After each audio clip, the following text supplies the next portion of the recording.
오늘도 이어서 하나님의 섭리에 관해서 저희들이 함께 나눠보겠는데요. 세 번째, 그 다음에 네 번째, 다섯 번째 이 주제 내용은 하나님의 섭리가 모든 것을 사람의 인생을 다 결정하신다고 한다면 그 안에 우리의 죄를 짓는 일들을 어떻게 해석해야 되는지 올바른 해석 방법에 대해서 말씀하고 있는 내용입니다. 첫 번째 문장 보시면 이러한 섭리에 관한 온건한 도를 터득한 사람들은 지난날의 역경 때문에 하나님을 원망하지 않으며 자신의 악에 대한 책임을 하나님께 돌리지 않습니다. 하나님의 섭리에 관한 온건한 도라고 그러면은 우리가 마음이 이제 부드럽게 되어야지 하나님께서 우리에게 말씀하시는 말씀이든지 하나님께서 우리를 섭리하는 것인지 이해할 수 있죠. 그러니까 먼저 마음이 부드러워져서 그것을 믿고 받아들인 다음에 이해가 시작이 되잖아요. 그러한 상태, 하나님의 섭리를 이해한 그러한 상태의 사람들은 지난날의 역경, 어려움 때문에 하나님을 원망하지 않고 자신의 죄악에 대한 책임을 하나님께 돌리지 않습니다. 그게 섭리를 올바로 해석하기 시작하는 사람들의 특징이다라는 거죠. 신실한 사람들은 무엇이 하나님을 기쁘게 하는가를 성경에서 묻고 배워서 성령의 인도를 받아 그것을 이루려고 노력할 것입니다. 동시에 그들은 하나님이 부르시는 곳이면 어디나 기꺼이 따를 준비가 되어 있으므로 이 교리에 대한 지식보다 더 유익한 것은 없다는 것을 보여줄 것입니다. 책임을 하나님께 돌리지 않고 신실한 사람들은 이제 알기를 원한다는 것입니다. 뭐를 알기를 원한다는 것이냐면은 하나님의 인도를 받아서 살 수 있는 방법을 알기를 원한다는 것이죠. 근데 그것은 어디에서 알 수 있느냐 하면 결국 성경에서 알 수 있는 것이죠. 성경에서 묻고 배워서 성령의 인도를 받아서 그것을 이루려고, 그러니까 섭리를 이루려고, 하나님의 뜻을 이루려고 노력을 한다라는 것입니다. 동시에 그들은 하나님이 부르시는 곳이면 어디나 기꺼이 따를 준비가 되어 있으므로 이 교리에 대한 지식보다 더 유익한 것은 없다는 것을 보여줄 것이다. 하나님께서 부르시는 곳이면 어디든지 기꺼이 따를 준비가 되어 있다라는 그러한 고백은 너무나 귀한 고백인데요.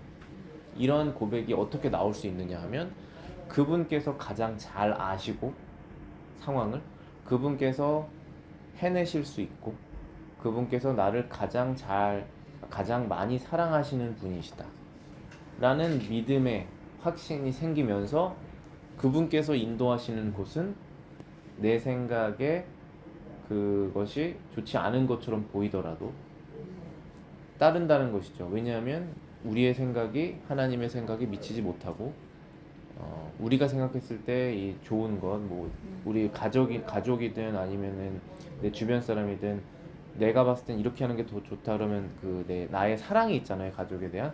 그것보다도 하나님께서 더 큰 사랑을 갖고 계시다는 확신이 확실히 생긴 거잖아요. 그래서 준비가 됐다는 것이죠. 그러면 이제 이 하나님의 섭리를 확실히 믿기 때문에 그 삶으로 그것이 나타나는 것이죠. 하나님의 뜻을 순종하면서 나아가는 그렇게 되는 것입니다. 근데 반면에 불경건한 자들, 여기서 칼빈의 항상 표현 불경건한 자, ungodly people이라는 뜻은 이제 믿음이 없는 자들을 말하는 거예요. 하나님에 대한 믿음이 없고 죄를 회개하지 않고 터무니없는 말로 미련하게 소란을 피웁니다. 그들은 말하기를 만일 하나님께서 우리 죽는 순간을 지정하셨다면 우리는 그것을 피할 수 없을 거고 따라서 어떤 사람이 아무리 조심한다 하더라도 그것을 쓸데없는 일이라고 말한다. 굉장히 어리석고 악한 생각이죠. 그런데 꽤 많은 사람들이 이러한 논리를 핍니다. 꽤 많은 사람들이 놀랍게도 이러한 논리를 펴서 자신의 믿음이 없는 것을 익스큐즈를 한다든지 하나님을 섬기는 것을 아직 준비가 안 됐다고 계속 미루든지 하는 논리가 이런 것이 있어요. 하나님께서 모든 것을 정해놓으셨다면 우리의 책임은 없다라는 것이죠. 조심할 필요도 없다라는 것이죠. 그렇지 않죠. 그렇게 말하는 사람이 더 두려움을 갖고 있잖아요. 사실 그렇습니다.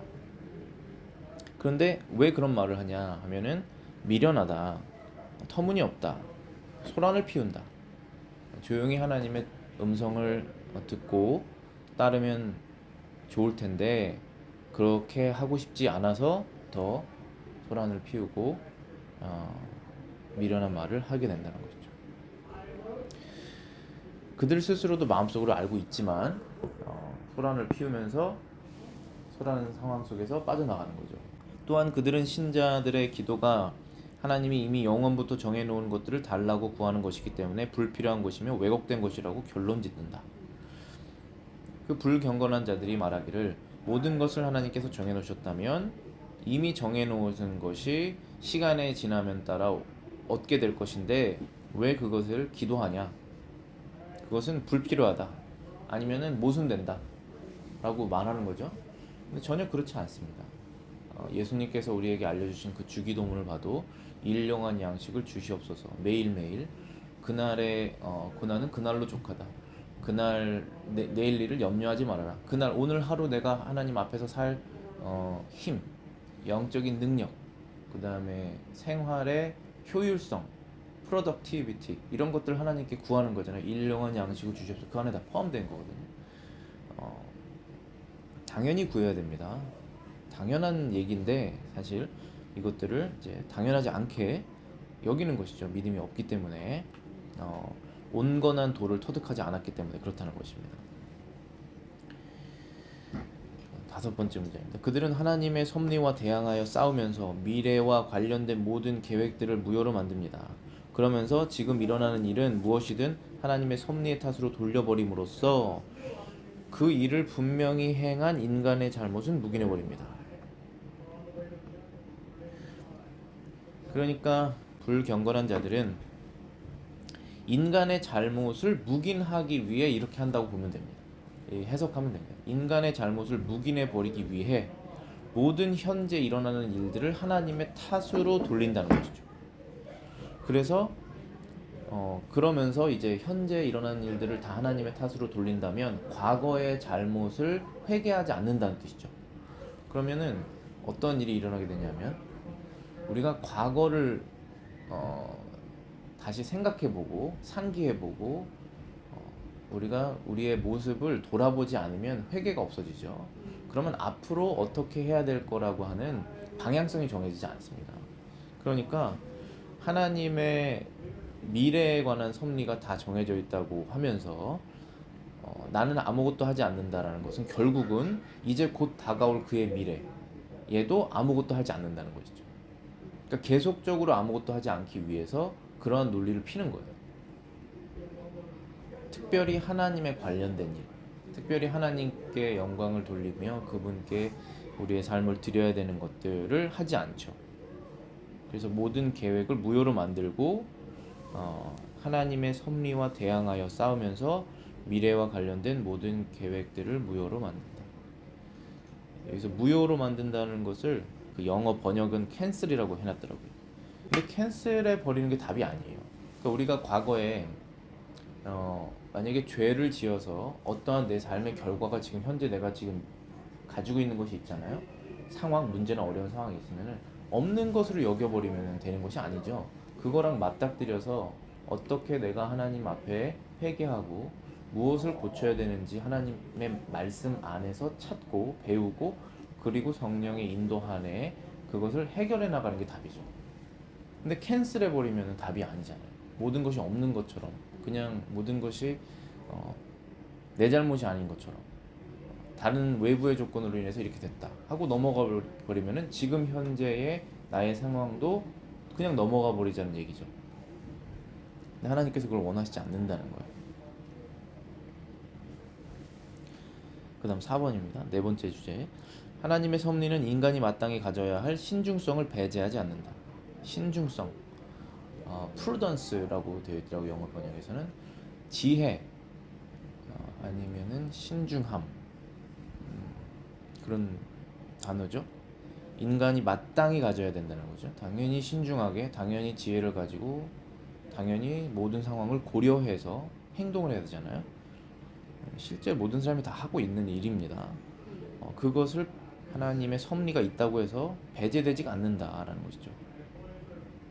솔로몬은 장래 일에 관하여 인간의 신중함을 하나님의 섭리와 조화시킵니다. 그는 마치 하나님의 손에 지배되지 않는 것처럼 생각하여 어떤 일을 감히 하나님 없이 착수하는 자들의 어리석음을 비웃습니다. 잠언 19장 9절입니다. 사람이 마음으로 자기의 길을 계획할지라도 그의 걸음을 인도하시는 이는 여호와시니라. 사람이 자기의 길을 계획하지 말라라고 말씀하시는 말씀 아니죠. 사람이 여러 가지 것을 계획을 하고 모든 것을 준비하지만 그래도 하나님의 가장 좋으신 뜻이 이루어진다. 그게 우리가 가장 바라는 것이죠. 미래의 일을 모르니까 여러 가지 것을 준비하지만 미래의 일을 하나님께 맡기는 것이죠. 그리고 그 일이 일어났다면 하나님께서 하셨다는 것이 변함없는 사실이고 그 안에 우리의 죄성으로 인해서 내가 어려운 것을 당했다면 회개를 하고 하나님께서 보호해 주셨다면 하나님께 감사를 돌리고 내가 생각하지 않았던 것까지 하나님께서 이루어 주셨다면 하나님께 감사를 돌리고 그렇게 우리가 인생을 살아가는 것이죠. 하나님과의 관계 속에서. 그래서 솔로몬이 그 어리석음을 비웃었다 했죠. 하나님의 손에 지배되지 않는 것처럼 생각하여 이를 감히 하나님 없이 착수하는 자들의 어리석음. 무슨 일이든지 간에 하나님의 손에 지배되지 않는 것이 없죠. 그런데 어떤 사람들은 이 일은 하나님의 손에 지배되지 않는 영역이야 해서 신중함 없이 그냥 자신이 원하는 대로 일을 착수하는 그런 사람들이 어리석다라는 것이죠. 그래서 솔로몬이 그것을 비웃는다. 당연히 신중해야 된다. 사람은 그러나 하나님의 섭리 가운데 있다. 이렇게 말하고 있는 것입니다. 두 번째 문장입니다. 우리가 하나님의 뜻에 순복하는 한 하나님의 영원한 결정이 우리 자신의 앞일을 준비하거나 우리의 일들을 신중하게 계획하는 것을 방해하지 않습니다. 그 이유는 명백합니다. 왜냐하면 우리의 삶의 한계를 설정하신 하나님께서는 동시에 그 삶에 대한 책임을 우리에게 맡기셨고 삶을 보존하기 위한 수단과 도움을 제공해 주셨고 또한 위험들을 예견하는 능력을 주셔서 그런 위험이 불시에 습격하지 않도록 하셨고 예방책과 치료책을 제공해 주셨기 때문입니다. 하나님께서 모든 것을 결정하셨다는 것이 하나님의 이제 섭리인데요. 그 하나님의 섭리가 우리의 앞일을 준비하는 것을 방해하진 않는다는 것입니다. 우리가 신중하게 계획하는 것을 방해하진 않는다는 것이죠. 우리가 하나님의 뜻에 순복하는 한. 그 이유는 왜 명백하냐 하면은 하나님의 뜻에 순복하지 않는다는 것은 지금 여기에서 예를 들면은 자신의 목숨을 보호하지 않고 막 사는 걸 말할 수 있어요. 여기서 보면은 하나님께서 삶의 한계를 정하셨다. 그러나 동시에 삶의 책임을 우리에게 맡기셨다. 이렇게 말씀하셨다는 것은 태어난 날과 죽는 날이 정해졌다는 것이에요. 하루도 늘릴 수 없습니다. 하루도 일찍 태어날 수 없고 그렇다고 해서 그 삶을 내가 보존해야 되는 나의 생명을 정말 어리석은 일 하지 않고 스투피드한 그런 일들을 하지 않아서 내 건강을 보호하는 거 있잖아요. 그런 걸 보호하고 그런 거 있죠. 뭐가 더 중요한가를 생각하게 되면서 하지 않아야 될 것들을 이렇게 안 하게 되는 거죠. 하나님 앞에서. 그러니까 그것은 그냥 하나님과의 관계가 없을 때는 생각하는 면이 덜한데 하나님과의 관계 속에서 나에게 생명을 주시고 탤런트를 주시고 모든 것을 지금까지 내 위치를 하나님께서 만들어주신 하나님 앞에 내 남은 인생을 성실하게 충성해서 드려야 된다 라고 하는 이 목적 가운데서는 반대되는 일들이잖아요. 그러니까 우리가 안 할 수 있죠. 그래서 결국은 우리가 하나님께 다 불려 올라가는 날에 정해져 있지만 우리에게 주신 모든 것들을 보존하는 것은 우리의 책임이 있다라는 것입니다. 그런데 그러한 하나님의 뜻에 순복하는 한 우리가 인생을 결정하고 준비하는 것과 하나님의 섭리가 서로 방해되지 않는다는 것입니다. 삶을 보존하기 위한 수단과 도움을 제공해 주셨다. 또한 위험을 예견하는 능력을 주셨다. 위험이 불시에 습격하지 않도록 예방책과 치료책들을 제공해 주셨다. 그것을 부지런히 사용해야 된다는 것이죠.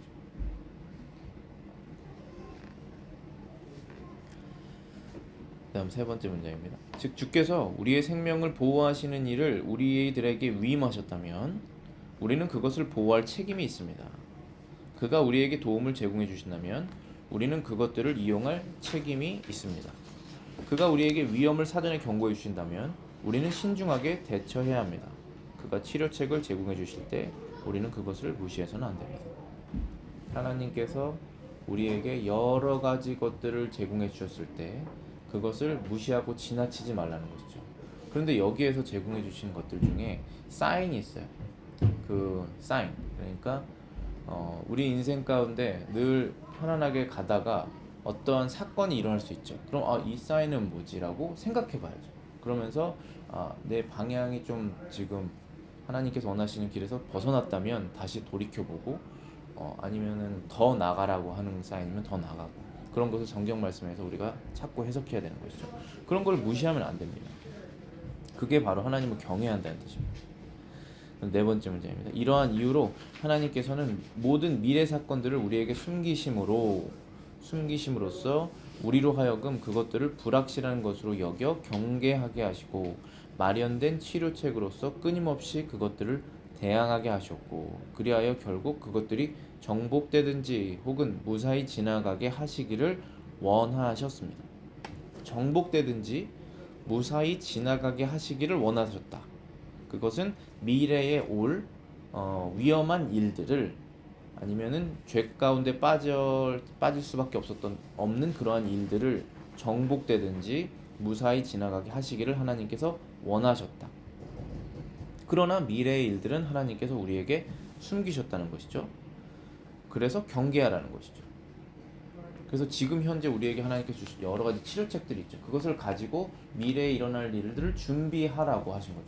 그러니까 만약에 미래에 어떤 일이 일어날 것이다라고 알고 있으면 준비를 오히려 안 할 겁니다. 사람은 모르기 때문에 준비하는 거죠. 하나님께서 감춰주시고 경계하게 하시고 그리고 하나님을 의지하게 하시는 거죠. 그러나 그것을 이겨낼 수 있도록 하나님께서 우리에게 끊임없이 방법들을 주시죠. 은혜의 방법들을 주시고 도움을 주시고, 그것들을 우리가 순복하면서 따라갈 때 정복하고 미래의 어려운 일들을 정복하고 또 무사히 지나갈 수 있게 된다라는 것입니다. 그래서 여기 칼빈의 표현으로는 하나님의 섭리가 언제나 벌거벗은 모습으로 우리 앞에 나타난 것이 아니라 하나님께서 사용하시는 수단으로 옷을 입고 있다라는 것입니다. 여러 가지 수단들로 하나님의 섭리를 준비하고 계신다라는 것이죠. 그래서 우리가 이 하나님의 섭리에서 오늘 주제가 이제 우리의 책임과 준비에 관한 그런 내용들인데요. 우리가 갖고 있는 책임과 신중하게 준비해야 되는 것에서 우리가 벗어날 수가 없습니다. 벗어나게 여기는 사람도 실제로 존재하지 않고, 만약에 그 사람이 정말 아무런 대책 없이 정말 모든 것이 운명이다라고 그렇게 믿고 아무것도 하지 않는다면 그는 마귀의 속임에 넘어가서 정말 하나님께서 원하시지 않는 반대적인 삶을 살고 있는 것이죠. 그 다음에 이제 다섯 번째 주제는요, 우리의 죄와 하나님의 섭리에 관한 관계성을 이제 얘기하고 있는 내용입니다. 하나님의 섭리는 우리의 죄를 변호해 주지 않는다. 망령된 사람들은 과거의 사건들을 그릇되고 무분별하게 하나님의 드러난 섭리 탓으로 돌립니다. 모든 일어나는 사건은 섭리에 의거하기 때문에 그들은 도적질이나 간음이나 살인도 하나님의 의지가 개입하지 않고는 일어날 수 없다라고 말합니다. 그러므로 그들은 하나님께서 가난이라는 벌을 내리려고 하신 자의 물건을 강탈한 도둑이 왜 형벌을 받아야 하는가라고 묻습니다. 말이 안 되는 내용이죠. 모든 것이 운명이라는 거예요. 그리고 신의 뜻이고, 그러면은 어떤 사람이 가난하게 돼야 되는 벌을 하는 신이, 그런 이제 우리 하나님은 아니시니까 그들이 믿는 신이 그렇게 결정하셨다 해가지고 우리가 그 신의 서비스를 우리가 하는 서버다, 그래서 그 집을 들어가서 강탈을 한다, 모든 물건을. 그럼 그는 가난해질 거 아니에요. 그 하나님의 신의 섭리를 우리가 서브했다, 도와줬다. 우리는 신의 봉사자다 이렇게 말하는 거죠. 대신해 줬다는 거예요. 신의 일을 대신해 줬다. 그러니까 모든 것이 이제 잘못된 사상에서 나오는 것이고 본인들이 그렇게 생각하고 싶어서 그런 신을 만드는 거예요. 사실 하나님은 그런 분이 아니시잖아요. 하나님께서는 선한 일을 행하시고 올바른 일을 행하시고 의로운 일로 우리를 이끄시잖아요. 자신이 나쁜 일을 했는데도 그것이 신의 일을 도와주는 것이다 라고 생각한다는 것이죠. 그럼 그렇게 생각한 이유는 뭐냐? 결과적으로는 나의 죄를 신의 섭리 탓으로 돌리는 것이죠. 운명이라고 얘기하면서 돌리는 것입니다. 조금 전에 자신의 인생을 준비하지 않고 책임지지 않고 그런 책임을 하지 않으면서 하나님의 섭리 탓으로 돌리는 것처럼 여기에서는 자신이 죄를 짓는 것까지 이제 하나님의 섭리 탓으로 돌리려고 하는 것이 사람의 죄성이다 라는 것입니다. 두 번째 문장 보시면 칼빈이 그렇지 않다라고 말하죠. 하나님의 뜻을 그들은 섬기고 있지 않습니다. 왜냐하면 악한 경향에 의해 자극을 받은 사람이 자신의 악한 욕망을 따라 행동하는데도 그것을 하나님의 명령에 봉사한 것이라고 말할 수 없기 때문입니다. 당연히 하나님의 뜻을 따르지 않는 행위를 하고 있는 것이죠. 세 번째 문장입니다. 하나님의 뜻을 배운 사람이라면 부름을 받은 목표를 향해 전력하는 데 있어서 하나님께 순종할 것입니다. 하나님께서 요구하시는 것은 그가 명령하신 말씀뿐입니다. 만일 우리가 그의 계명에 반하는 어떤 것을 알려고 한다면 그것은 순종이 아니고 완고함이며 범법입니다. 하나님께서 우리에게 주신 성경 말씀이 있어요. 우리는 하나님을 직접 찾아가서 하나님의 뜻이 무엇입니까? 라고 물어볼 필요가 없습니다. 기도는 하나님께 우리가 도움을 요청하는 거고 성경 말씀을 읽는 것은 하나님의 뜻을 발견하는 거예요. 성경 말씀을 통해서 하나님의 뜻이 무엇인지 연구하고 배우고 그것을 열심히 수행하려고 하는 것이 하나님의 법을 뜻을 배운 사람이다 라고 칼빈이 말하고 있죠. 전력을 다해서 그것을 실천하려고 할 것이다. 그런데 만약에 하나님의 뜻과 반대되는 여기에서 다른 사람의 물건을 도둑질하는 것이 신의 섭리, 그를 가난하게 처하게 하는 신의 섭리를 도와주는 것이다. 이렇게 말도 안 되는 이러한 이론들을 만들어내는 것은 결국은 하나님의 뜻과 반대적인 것이잖아요. 도적질하지 말라라는 뜻과 반대적인 것이잖아요. 그런 것을 하는 것은 하나님의 뜻을 완고하게 대항하고 있는 것이고 죄를 짓고 있는 것이다. 그래서 또 이어서 다음 문장이 이럽니다. 하나님을 섬길 목적으로 악한 일을 할 수 있습니까? 하나님께서는 결코 그런 일을 하라고 명령하시지 않습니다.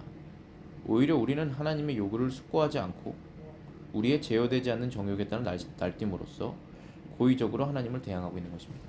하나님의 요구를 숙고하지 않고 즉 하나님의 말씀을 곰곰이 생각하고 배우려고 하지 않고 우리가 순간순간 일어나는 그런 생각들로 바쁘게 정신없이 고의적으로 하나님을 대항하는 꼴이 된다.